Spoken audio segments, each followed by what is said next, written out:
Juice Bar back. NBA Yeah. Finals preview. Oklahoma City Thunder. Your Oklahoma City. My Oklahoma City Thunder. Been Tell 'em. telling anybody that would listen. Been pounding the table to any. I would go up to people on the street. Hey, you should bet on the Oklahoma City Thunder to win the Western Conference. You tried to send me on a Who summer are vacation. You tried Don't to. worry about who I am. Just go get some money and bet on the Thunder to win the West. Go all the way back to December 2024. They're in now. The surprise is the Indiana Pacers, plus 6,600 to win it all preseason, plus 2,500 to win the East. Incredible. $100 paid you, 2,500. They get it done. Interesting matchup in a lot of different ways. The contrarian in me wants to say that the Pacers are more live than people are giving them credit to be. Love to hear that. But I've been so high on the Thunder all year long. This is a different animal we're dealing with. Their biggest weakness is the glass, rebounding. You know what? You know who else's weakness is rebounding? The Pacers. Facts. If the Pacers want to get out and run, they have the guys that'll get out and run with them. Couple middle linebackers, Lou Dort, maybe Caruso outside backer. If you want to keep it a bean, they took the joy out of basketball for the Minnesota Timberwolves. Those dudes could not wait to get home. Enough is enough.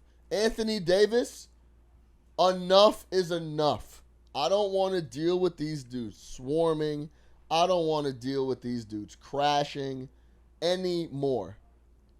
They clearly, objectively wanted to take Anthony Edwards out of the game. They are going to take Pascal Siakam or Tyrese Halliburton out of the game.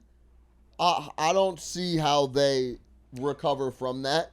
So you think metaphorically, real quick, do you think this is, if this was the Super Bowl and it's a top O versus a top D, which kind of scheme wise, it's a top offense, top 5 offense. I mean, the Thunder are a great offense too, but Indiana has been a top 5 offense 2 years in a row. OKC's been a top 5 D 2 years in a row. Any way to look at this like a Super Bowl? Because if it was best defense versus best offense, unless you have Patrick Mahomes, which Halliburton is not, I don't think Siakam is that guy either, you would typically go defense over offense. Any merit to kind of looking at just that element? Take the best D on the highest stage? Nick Wright actually made a really interesting point. I don't know how many times in the entire history of the NBA you've had the best defense in the league, and then on the other side had the guy that led the league in scoring. Like, that just doesn't happen. So on one side, you can't score on them, and then on the other side, you legitimately have the guy that scored the most points per game in 48 minutes every night in the NBA on the other side. I don't know what you do with these guys. I tweeted, I should try to find it. There was a game, I might have said maybe game 1 or game 2. The Thunder were shooting like 30% from the floor. It's like 20 or 30% from deep. DiVincenzo, Nickeil Alexander-Walker, all these role players had they were like 6 of 9 from deep, and they were down 7 or 8 points. It was like, how do you beat these guys? I don't get it. Like, I'm getting contribution from my bench. Yeah. They're not shooting it very well, and we look up and we're losing almost by double digits. I don't really know how you handle these dudes. Like, genuinely. I want to go back to what you said out the top, which is I think we're not giving the Pacers enough. And if you do look at the Vegas cap, there's just not even value on the Thunder. We're talking about tennis, Yannick Sinner, set spread type lines for the Thunder in games plural. I think there is value on Indiana. Now, game 1 historically is a smash spot for the Thunder. We've seen this. I do think 9.5 is a little too much, but go ahead. Yeah, sorry. but I just let's take a step back. The 2 top teams depth-wise made it out of their conferences, right? Pacers are probably the deepest team in the East. No question. The only caveat with shutting down your best player is because of the depth of Indiana. Halliburton, he has these kind of, I don't want to call them stinkers, but he has these weird off games. It doesn't always derail the team. Always. Because there is a Benedict Mathurin to pick him up here and there. Is there any merit to, if they go all in on shutting down Siakam or Hallie, that the role players can outshine. Like, let's just say, let's live in this reality. The Pacers' second team outplays, let's just say, the whole series, OKC's second unit. Is it still dust and curtains for the Pacers? Because that's my only thinking, is the depth. The depth matches up, and they're not as Anthony Edwards. You take them out. Last series, you take 2 series back, you take them out. Like, they're deep enough to where, with Carlisle's incredible coaching acumen, with maybe a couple ways to look at the painting. I think you bring up a really good point with Halliburton, because there are times, very perplexing, we talked about it prior, where Halliburton seemingly voluntarily is not involved in the game. Great point. Now, if you throw in a voluntarily not involved in the game on top of having to deal with the Oklahoma City Thunder defense, I don't see where he needs to be involved every step of the way, every game that they don't play. Have the luxury. If he has one game where he's not involved voluntarily, because they're going to take him out of games just defensively by themselves, this could be a real stinker for Tyrese Halliburton in the finals, in my opinion. Like gentleman's sweep. He has one home game show out. Do you know that the Thunder against the East were 29-1? Yeah. Like, I'm not sure he knows what he's even getting involved with. There's a real chance, like, all the to talk about the Knicks for a second, all these coming off screens, looking at drop coverage and just having acres of space to decide what I want to do, go in the corner to Neesmith or go down the lane and throw a lob to Obi Toppin, that's out. It's just out. So, the question you posed was, if Halliburton and Siakam aren't having all-star type games, because they are all-star players, can other guys pick them up? I just don't think so. My only inkling is just McConnell's a guy that can get you 5 to 7 assists. McConnell might not score 20 points. It's the facilitating angle. It's Nembhard can be a double-double guy. McConnell can be a 8-10 assist guy with certain run. That's my inkling, is they play selfless team ball and they're 10 deep, and the Thunder haven't seen that yet. Okay, let me ask you this. Do the Pacers beat the Timberwolves? Yeah. You think so? I think so. In a 7 game? I think Carlisle is, again, underrated here, and I am looking at the coaching. Your boy Mark, I like to play a little sports debate, skip here and go, the Thunder beat 2 teams with no coach and a team that hadn't played together in the playoffs. Carlisle has a ring. Carlisle beat LeBron. It's just worth saying out loud. That 13-day war thing, and each day is just as important.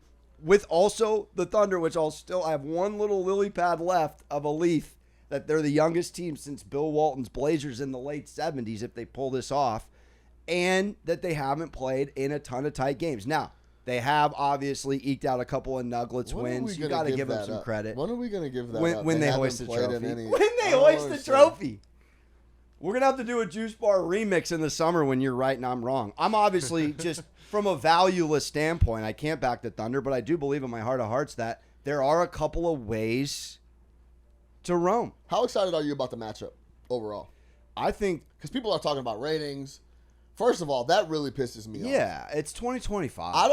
If you're a hoop fan, I'm watching. Why am I even? I don't know if I've ever checked outside of like me catching something on Twitter that says ratings, because like it just came out that the highest rated basketball game of the season in the playoffs was Knicks Pacers Game 6. It was like 8.5 million viewers. Yeah. Outside of like me catching something on Twitter about ratings, I've never been like, not a ratings guy. I wonder how many people watched the game last night. Like, like, who cares? We love ball. We're watching. I'm watching every minute. I'm watching pre. I'm watching post. Yeah. And I'm hoping for a non-gentleman's sweep. How excited are you for the matchup? I am excited. Again, I think in a roundabout way, of course, is it glamorous? Oklahoma City, Indiana. I'm past all of that. These are the 2 deepest teams in the NBA for this particular year. And they both have very contrasting styles in some regard, some similarities. I think it's sensational. I love it. I think it's an interesting matchup because you're going against a team in the Pacers that their number one strength is being able to push the ball and play at a high pace without turning it over. The thing about them is that if other teams tried this, they would turn the ball over all the time. It's such a wide open, high pace that just so many more mistakes would happen. But when you have a guy like Halliburton, who usage, it's assist to turnover rate is great, but that also involves other people. I think the usage to turnover rate is what you look at. For a guy to be handling the ball 30% of the time and he never turns it over, it's special. So for a guy in a team, and the guy running the team in Halliburton, full speed doesn't turn it over, versus a team that they don't. By the way, they turn it over less than Indiana. Did anybody realize this? Yeah. So like Yeah, their take whole thing is like, we don't turn the ball over the Pacers. Yeah. Well, we don't turn it over either, and I say we in the Thunder, and we cause the most turnovers. So I'm interested to see how the Pacers handle that, how Halliburton handles that. I mean, Halliburton was going from Brunson to Josh Hart, who's a plus defender, but not an elite defender. And then he was seeing Deuce, who's a good defender, not an elite defender. But he was seeing a lot of Jalen Brunson. And he was seeing a lot of Cat at times on switches. He's going to be switching. He's going to go from Caruso to Jalen Williams to Lou Dort to SGA. And then the big he has to deal with is Hartenstein. And then sometimes Chet, who can all move their feet. Yeah. From the Thunder side, the Pacers. So that's why it's interesting. Yeah. The Pacers haven't been physically challenged, to that exact thought. How do you go against a team that's physical, that's tough, that pushes you around, that frustrates you? I have not given enough credit to what you've been saying and to what I've been watching eyeball test. Nightmare. Great thought on the Timberwolves. They wanted to get to Cancun. They couldn't get out of there faster. They couldn't get out of there faster. 9-point closeout first quarter. Dude, get us enough. We're not coming back. I think the Pacers have real belief. Is there any credit? I think that's the thing. I think everyone has belief till they run into them. And then they go to Oklahoma City and they're like, this is a nightmare. Well, let me ask you. The crowd is absurd. Yeah. They're swarming us defensively every possession, and then SGA hasn't missed a mid-range jumper in years. And then you got all these dudes knocking down threes, and then on top of that, I'm in foul trouble, and this dude's getting to the line. I'm telling you, like, initially, it's like, yeah, we'll be able to deal with this. Let's bet this side prop. Over under half a win for the Pacers in Oklahoma City. I believe, Pete, they have 6 road wins through 3 series. That's an interesting bet. Will they've peeled off wins, plural, in each series on the road. They're not met with, again, Cleveland's a ruckus atmosphere. Milwaukee is too. Of course, the Garden is. So on that side of the coin, they've gone into some hostile environments and picked off wins. If you were going over or under here, what is it? He's at 6? They're 6-2 on the road 6-2 in the playoffs. Yeah. Would you go over or would you go under? Let's say it's juiced minus 110 both sides. I'd have to go over. I'd have to go under. You go under. Yeah. The series starts if they peel off a dub, and I don't think it's game 1. I think it's game 2. But if they can just get, do you look at the series any differently if it's 1-1 or not? Not so much. Yeah, of course. If you split and then you get 2 games in a row at home, of course. Yeah. But that's what we were talking about with the home court advantage.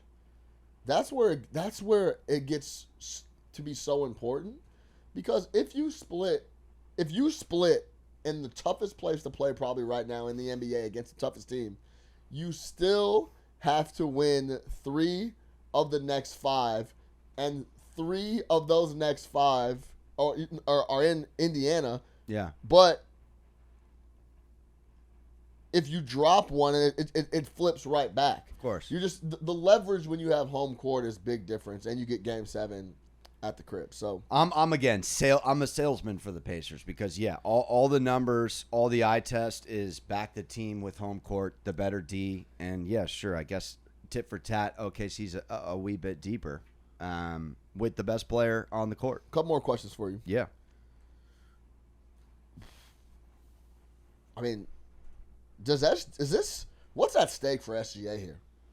Like, is this gonna has the real legs to go down as one of the best seasons of all time individually? Yeah, I would throw it back to you, my man, because you've been capitalizing on it and I've been hating on it. Yeah, I mean, I don't know the numbers on like how many people have, because the Western Conference Finals MVP is new.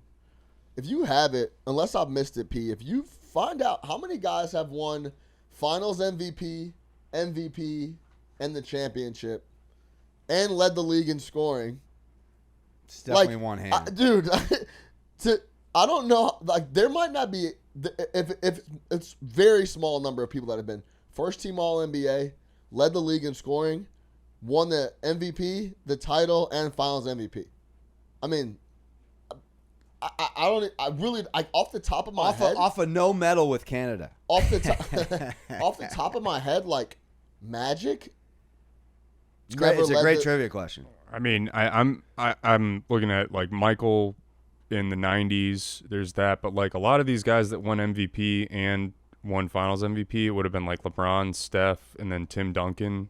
But like none of those guys are winning the scoring title too. Right. So like Michael in the 90s, but that's going back a long time. But if the other guy that's done this is Mike, and had the best record in the NBA, led the league in scoring, MVP, Finals MVP, and the title. You think, for a quick answer, the Celtics First this team year, All NBA, obviously. the Celtics this year healthy, would they have had a shot against the Thunder? Or you just think this team's bulletproof? No, a healthy Celtics Celtics team would have been compelling. Yeah. Well, it really would have been. Let's not forget the Porzingis element really sent them to the stratosphere last year. It did. He was not right. Yeah, he was not well. And that element kind of hurt them a bit, but so you're willing to put SGA's season here? I'm if he wins the title and wins Finals MVP, which he most likely will, I think this season can get put up against almost anybody's ever. I think the last one was Shaq in 2000, which is also crazy. Shaq in 2001 led the league in scoring. He was a top scorer, season MVP, Finals MVP, champion, and they beat the Pacers to start that three-peat, or to start that three-peat. Yeah. It just then becomes on Presti to retain the assets, make sure Jalen gets his extension properly, Chet gets enough cheese. Otherwise, these guys are going to come and go. I mean, you're going to have to balance a lot of things, but as long as you get, honestly, man, as long as you squeeze one title out of it, it's a massive success, no matter what. Oh, yeah. So, yeah, I'm going to be hating on them. Obviously, I'll take the Thunder to lose this series. Last question, because I know enough about the Thunder. Why have the Pacers been doubted, and why are they they forced everyone to be like, we could play. I don't know very many people before even before the playoffs that were like, yo, this team is legitimate. They closed the year on an unbelievable run. Since January 1st, 46-18. One loss against the East. That's nothing to sneeze at for the Pacers. It's unbelievable. Why haven't they been as believable until now? It is a good question. It could be less about them in particular and more about just the season Cleveland had, the season and the, I guess, turnover in a good way that Boston had, and the Knicks playing above their pay grade, kind of cashing overs across the board. Is it as much – because Vegas doesn't really lay this kind of value on a team and be this incorrect. I mean, even – forget preseason. Even to start this tournament, there was a ridiculous amount of value. Yes. Only two teams of all time have ever been plus 200 or more to win the title in the finals and won. And it was the Raptors with Siakam and those boys in 17-18. Yeah, 6-time ever, Sean, a 4 seeds made the finals and 2 teams two teams seeded 4 or lower have won it all. Is there? And then the the Pistons in 04 Yeah, against the Lakers. absolutely. Honestly, it's a question probably for the guys out in Vegas setting the lines, because I'm not quite sure. I mean, we watch lines, we study futures all the time. There's rarely something mispriced. I mean, are we saying Indiana was mispriced? Yeah. Yeah. I mean, the Knicks did them a huge solid by taking out Boston, no question. Yeah.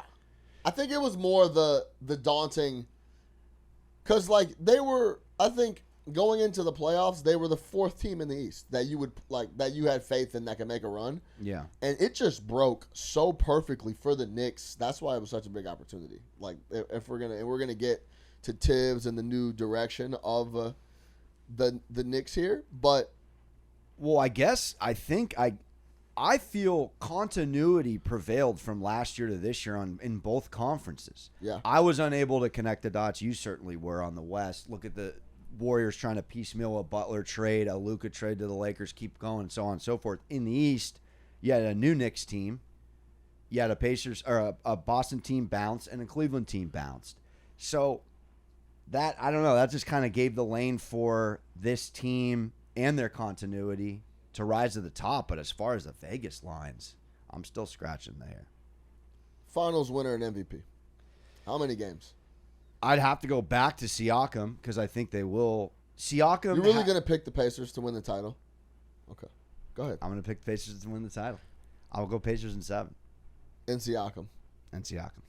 So like, yeah. Except Halliburton doesn't step up to go get the trophy Yeah, this time on the Hey, sketch. I actually did a show yesterday with Ashley Nicole Moss, and she made a good point. She goes, "Don't you kind of got to tell your guy who it is so like that doesn't happen?" That was like a skit. 'Cause isn't like an easy PR move like, "Yo, Siakam's got it." Like just like a little whisper. That like just so you don't have that. But I guess it does kill the suspense. But at least Yeah. you could tell him, and maybe not tell Siakam, but tell the guy that between the two, hey, it's not you. Yeah, he went like this and then stepped He forward. dapping up people. Yeah. Whatever. Siakam was equally as surprised.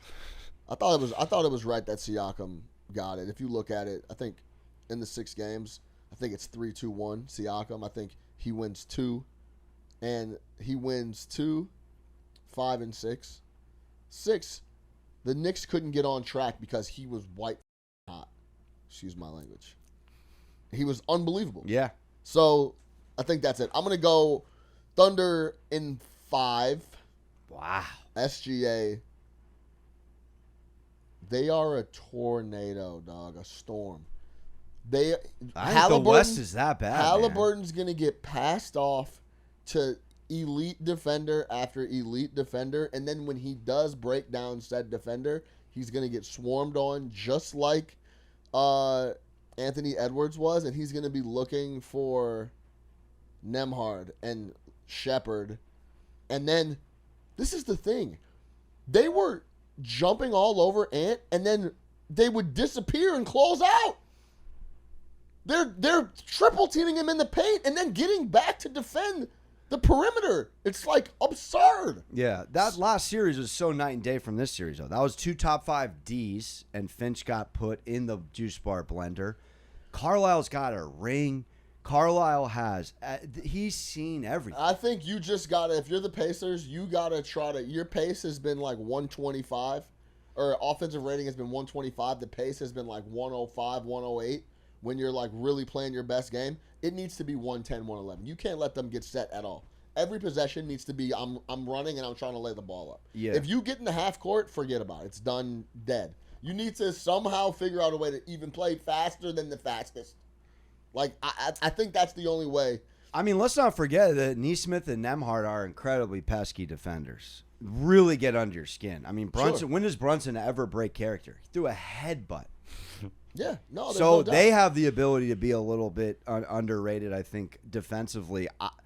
I guess you could just try to slow up SGA and do the same thing you did to Brunson. Yeah, I mean, why do I have the Pacers? The Thunder are going against the deepest team they've seen all playoffs, the best coach they've seen all playoffs, and they don't have anything to hang their hat on as far as in the NBA Finals past experience, except Caruso in the bubble with no fans. Neither does the Pacers outside of Siakam. That's a big. When you have a star player and Caruso. a coach, yeah. But again, it's a little different. They're just better too. Thunder are no question better. Yeah, so- Still have to play the game, but yeah, I got Pacers. All right, Thunder and 5 for me. Let's go ahead and get to Summer League. Let's do it. Get this out. Make sure to check out the Juice Bar across all mediums. We're on Apple. We're on Spotify. Sean Little at Chicago Flow. Alex Monaco at Moneyline Monaco. We are rocking every week at MSG Networks. Tune in.